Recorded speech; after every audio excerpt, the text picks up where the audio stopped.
nakapila dito. Alas 8 pa kami dumating, tapos 10:30 na. Tapos yung parang 10 tao pa lang yung pila nang natanggal. Ano kayang ginagawa ng mga ano namin dito? Konsehal namin dito. Puro pasingit lang sila sa harap. Kung nakita nyo kung gaano karami yung pila, hindi na gumalaw. Visit na butuhan to.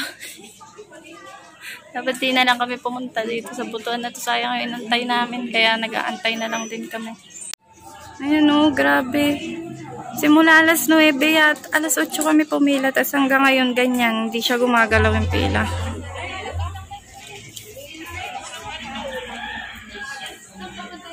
Kapag taka pa, walang naladagdag doon sa dulong pila. Ibig sabihin nagsisisingit lang lahat ng mga tao dito. Mga cancer lahat na sumisingit dito.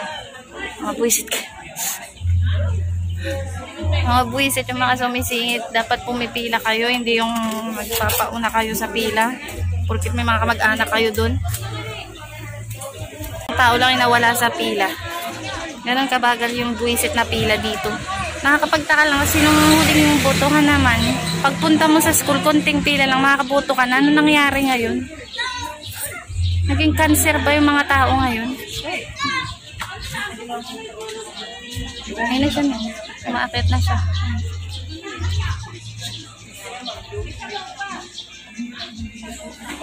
Yung 3 oras mo, walang umusad na pila. Anong nangyayari doon sa school, di ba? Ay, dito. Ay, dito na kami. Nakasingit ka. Tinawag yung presinto namin, kaya mabilis kami nakapasok.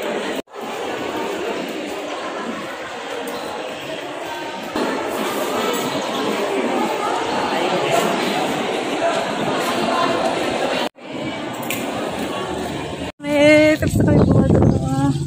Nauna namin yung mga nasa. Kasi pala, kaya pala tumatagal dahil tinatawag nila yung presinto. So kahit nasa unahan ka, kung hindi presinto may tinawag, dulo ka pa din. Tapos mayroon pa mga nakapila dito. Ayan, matadaanan namin sila dahil nandiyan pa sila hanggang ngayon. Grabe, sobrang init. grabe, init ka naman. Gago.